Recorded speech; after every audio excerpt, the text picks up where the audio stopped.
আর মাত্র একটি শ্রমিক বিক্ষোভই এনে দিতে পারে কাঙ্ক্ষিত বিপ্লব।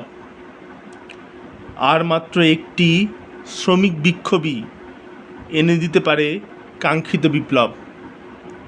আমি জাতীয় প্রগতি কাউন্সিলের পক্ষ থেকে কমরেড মুশফিক বরাত কেন্দ্রীয় প্রেসিডেন্ট আলোচনার অবতারণা করছি। বাংলাদেশের শ্রমিক আন্দোলনে প্রগতি শ্রমিক ফ্রন্টের ভূমিকা অপরিসীম। ইতিমধ্যেই প্রগতি শ্রমিক ফ্রন্ট তার আন্দোলন সংগ্রামের সুদীর্ঘ 4টি বছর পার করেছে। অর্জন অনেক, যা ভুলবার নয়। আমরা গত বছর 1 মে দিবসও ঘটা করে পালন করেছি। 1919-20 সালের দিকে ভারতে শ্রমিক আন্দোলনের তীব্রতা বাড়ে। 1920 সালে ভারতে 15 লাখ শ্রমিক 2 শতাধিক ধর্মঘটে অংশগ্রহণ করে।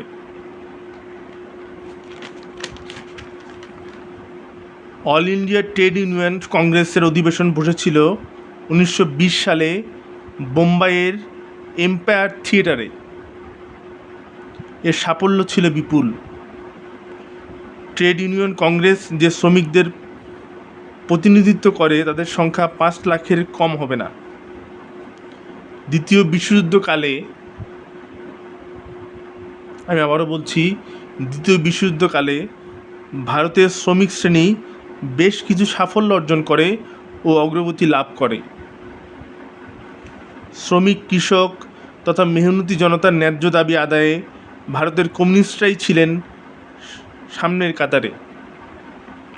1947 সালের আগস্টে বাংলা ও পাঞ্জাব ভাগ হবার মধ্য দিয়ে ভারতীয় উপমহাদেশ স্বাধীনতা অর্জন করেছিল। 1947 সালের পূর্ব পাকিস্তানের শিল্প ছিল অতি সামান্য, কোনো শিল্প একেবারেই ছিল না। 1948 সাল থেকে পূর্ব বাংলায় সমস্যা প্রকট হয়ে ওঠে। শিল্পহীন একটি দেশ এগিয়ে চলছিল। 1958 সালের আইয়ুব খানের সামরিক অভ্যুত্থানের মাধ্যমে আমাদের রাষ্ট্রে মার্কিন প্রভাবের শুরু।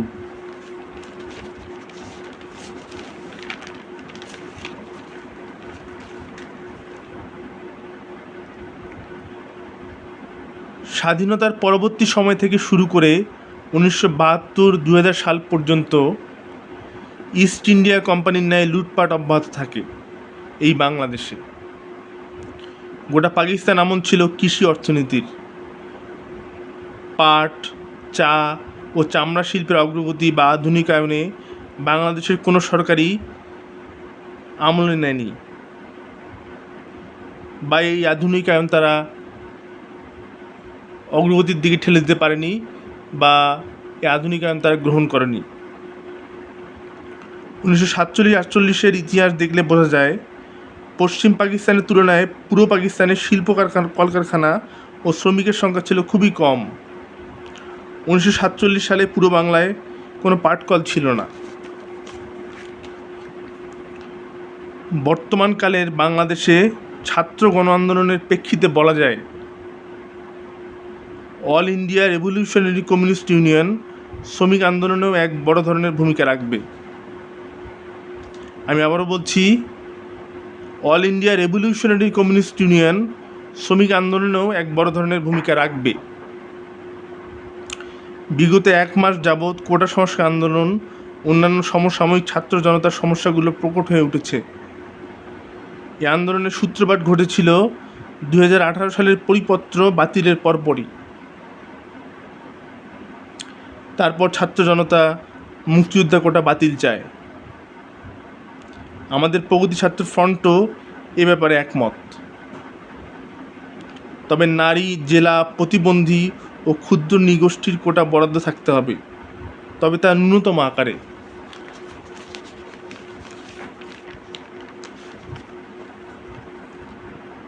এদিকে ঢাকাসহ সারা দেশে এনপিসির ডাকে লাগাতার হরতাল ও অবরোধ কর্মসূচি চলছে। ছাত্র গণ আন্দোলন শ্রমিক, কৃষক ও সরকারি কর্মচারীদের মাঝে ছড়িয়ে পড়েছে। এই গণ আন্দোলন এখন সর্বব্যাপক ও জাতীয়তাবাদী। আবারও বলছি, এই গণ আন্দোলন এখন সর্বব্যাপক ও জাতীয়তাবাদী।